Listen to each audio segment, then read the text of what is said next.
Hello everyone and welcome back to another Planet Coaster video set in Velocity Lake, where we continue working on Velocity Lake, the theme park that I'm building in this series. We're picking up basically where we left off last time, which, now I say that out loud, is pretty much what I say every single episode, because that's just how linear time works, I guess. But for those that have just joined us in this series, we are continuing work on the family B&M invert coaster. I'm doing a few tweaks to the track just here, trying to smooth it out. When I was building it, I did contemplate the idea of just building the entire thing using the 4-meter smoothing method, but for a ride such as this, I didn't really feel like the 4-meter smoothing technique was necessary. It is incredibly time-consuming, mind-numbingly monotonous, very boring, and I feel like it works best when rides are really big or fast-paced. For slower-paced family rides that don't have much of a complicated layout, like all the helixes and, ascensions and descensions, hills, if you will, are fairly simple. The standard Planet Coaster track editor, I think, is fine. It's probably not completely realistic. The heart lining could probably be better. I think. I don't know. I'm not a real roller coaster designer, if it weren't obvious. But I feel like designing it this way is sufficient enough for those out of the loop, because I appreciate that. I watch a lot of Planet Coaster videos myself, and a lot of Planet Coaster YouTubers don't really mention specific details about how to play this game. Like, they don't continually elaborate on what the 4-meter smoothing technique is. But I'm aware that, I'm not primarily a Planet Coaster YouTuber, even though I upload the same amount of Planet Coaster videos as I do for Kerbal Space Program. They're both weekly series.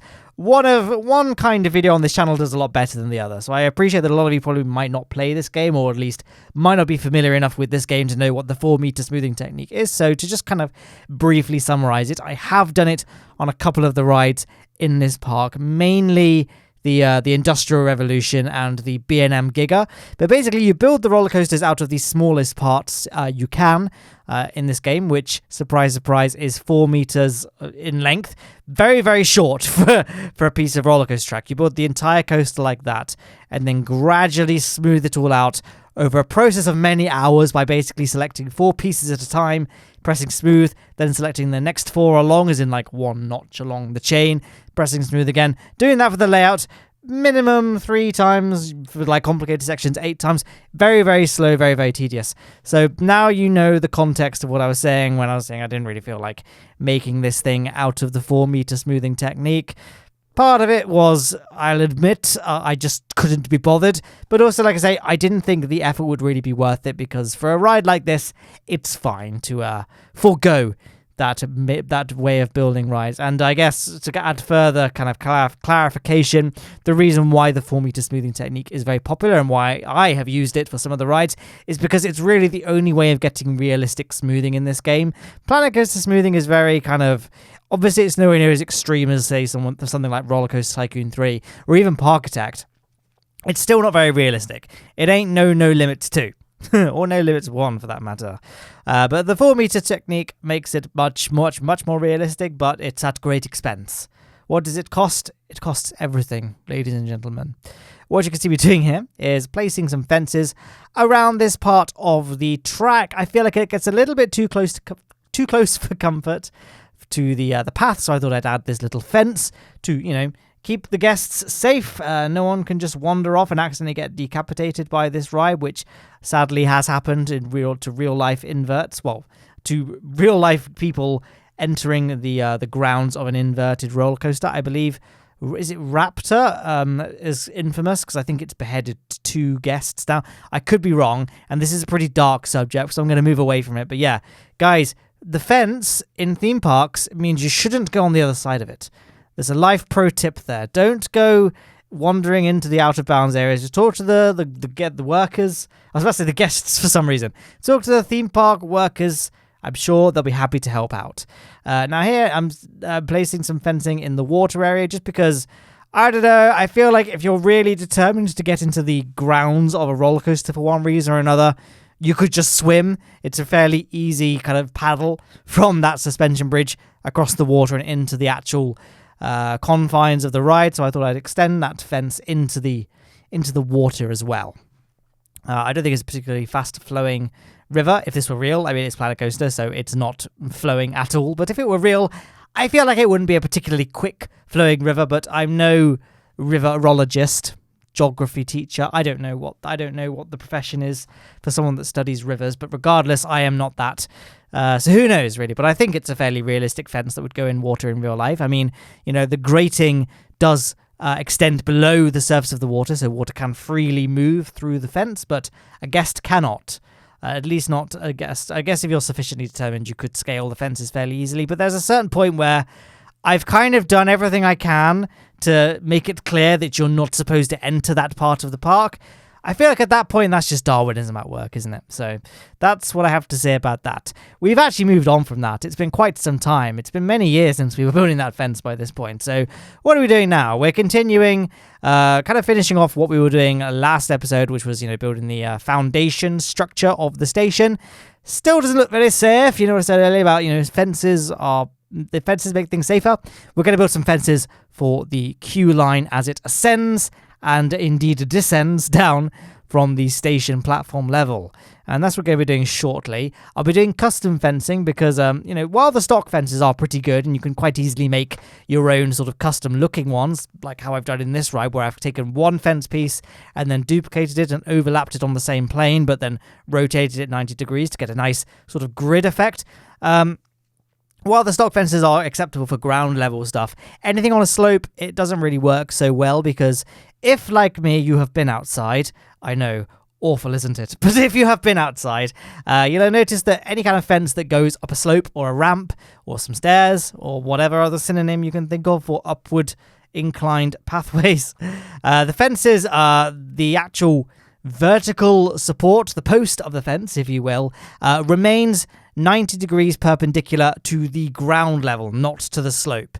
So if you were to place the Planet Coaster fences on a slope in this game, the actual fence post would remain 90 degrees perpendicular to the surface it's placed on, which is not very realistic. It would mean that the fence is just kind of slanted, and it's really awkward to transition from slanted fence to flat fence when you reach the top of the slope.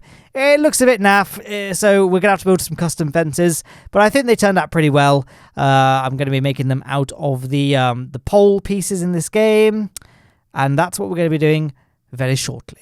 Before I go ahead and do that, though, I'm just going to add this sort of collar, little border to the rim of the upper station level, and indeed the paths that ascend towards the upper station level, just to add a little bit of consistency first of all, because we've got those kind of stone slab curbs for the ramps and the staircase going up to the platform, and then they suddenly disappear once you reach the platform level, because of course, it kind of makes sense from a game point of view, because we've gone from using path pieces to just in-game station platform, but aesthetically it doesn't look that great. I think it would look much better if we had some uniformity to it, so the actual curbing of the staircases and ramps is the same as the curbing of the station platform itself. So I kind of went through it all and just clipped that concrete pillar piece into through the curbs of the ramps and stairs, and then I'm going to extend it around the border of the upper station platform as well. I've kind of started doing that, I think, but we'll be finishing that, I guess, now it's happening on screen, isn't it?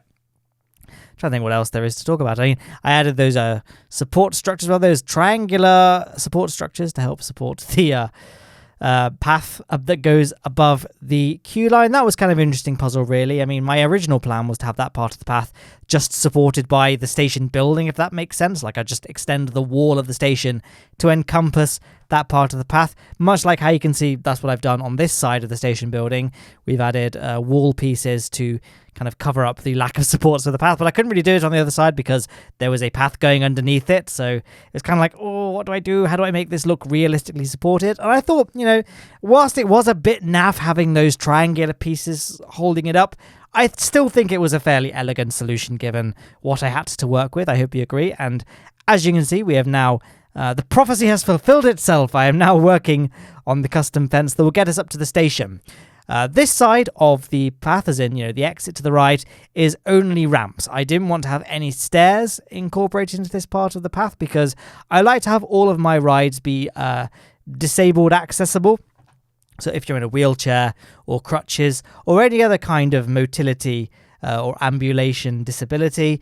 We've got some ramps in place. I feel like if I wanted to go above and beyond, I could have put like a lift system in place, but I think this is fine and inclusive, and I feel like it would be fairly easy for me to go back and retroactively add a little elevator system. It never really occurred to me to like it being easy to do in Planet Coaster, but I was rewatching some of the classic No Name Landia Bro Nation episodes, and one of the rides, I don't know if it's all of them, but at least one of the rides had a really interesting and very like authentic looking disabled access elevator going up to one of the roller coasters in that park. It was basically built out of some fence pieces, the scaffold fence pieces, the ones that by default are red. I don't think any of the other fences are red by default, so hopefully that narrows it down sufficiently for anyone that plays Planet Coaster. But yeah, kind of offsetting them vertically and then adding some gantries between the fence posts. It looked really, really good as a disabled access elevator, because I still refuse to use Theme Maker's Toolkit. I mean, not that I look down upon anyone that uses Theme Maker's Toolkit. I think it's an invaluable resource if you really want to make something ultra realistic. But for me, Planet Coaster is and always will be a video game, which sounds like dumb when I say it out loud, but let me elaborate. Like, I'll always accept that there are just going to be things you can't achieve. Like, it's always going to look like a game. You're never going to get something 100% authentic. And with that in mind, I think there's something quite charming about trying to make things look realistic given the very limited number of pieces you have to work with. And I mean, Planet Coaster's part count is, as in terms of scenery, is by no means limited by any stretch of the imagination. But I think that's something cool to kind of see how people have overcome certain design challenges presented with the limitations of the actual parts list in the game. And I think, Theme Maker's Toolkit, whilst, very good because there are things you literally cannot possibly build to the scale of the Planet Coaster objects, I think it nonetheless takes away some of the charm of seeing how people have made stuff like janked stuff together using the cumbersome Planet Coaster parts. Because Planet Coaster pieces, they're all built at Planet Coaster scale, which is a bit chunkier, a bit more cartoonish, and a bit bigger ultimately than stuff is in real life, which I guess does fit with the aesthetic of this game. It doesn't really, whilst it looks realistic, it's not photorealistic, right? It does have that kind of art, that distinguished, that notable art direction. I don't really know what I'm trying to say. The art style is like, at least with the people, they have a very cartoonish look. It's not trying to be ultra realistic. It has a very unique aesthetic to it. So I feel like it doesn't matter too much. You don't have all the little fine diddly little pieces that you see in real theme parks. I'm happy to just forgo that sort of thing for the sake of this bigger video game. And like I say, I quite like seeing how people overcome architectural challenges using the Planet Coaster parts in this game. But we are rapidly approaching the end of this video. Like I say, I am trying to keep videos to kind of between 10 and 20 minutes long, because I feel like that's a good length for these sorts of videos. A lot of the stuff I'm doing is quite repetitive. I also concede that my commentaries probably are not that engaging. Like, you guys say you like the commentaries, which is very flattering, and I do thank you for that. But I am mindful that, like, you can have too much of a good thing if you're one of these weirdos that do consider this a good thing. And I think, any longer than 20 minutes might be pushing it a little bit. And I am also aware that, churning this out as a weekly series is very difficult if I'm constantly doing very, very long episodes with hundreds of hours of worth of footage needed. I just can't say that because ultimately I'm not just a Planet Coaster YouTuber. I'm also a Kerbal YouTuber, and indeed someone with a full-time job as well. So it's just not really feasible. I mean, I would love to be able to do videos like what Silverette did recently, which was make just an entire coaster, queue line, station building, the layout, everything all in one video. But, to keep my upload schedule and just at least preserve some of my work-life balance, I can't really do that. But I hope this is a satisfactory alternative, that you at least get guaranteed-ish weekly content with this park. I feel like I've now ended this commentary on a self-deprecating note, but I hope you enjoyed the episode nonetheless. Here's a little preview, by the way, before it fades to black, which it now has, of what the station roof is going to look like. It will be redone, but that's the general aesthetic I was going with. What you just saw was me kind of doing test placements, really. Anyway, I'm going to stop blabbering. On the left-hand side is a link to the Full Velocity Lake playlist. The right-hand side is a video chosen for you by YouTube's recommendation algorithm based on your viewing habits. I've run out of time, so goodbye.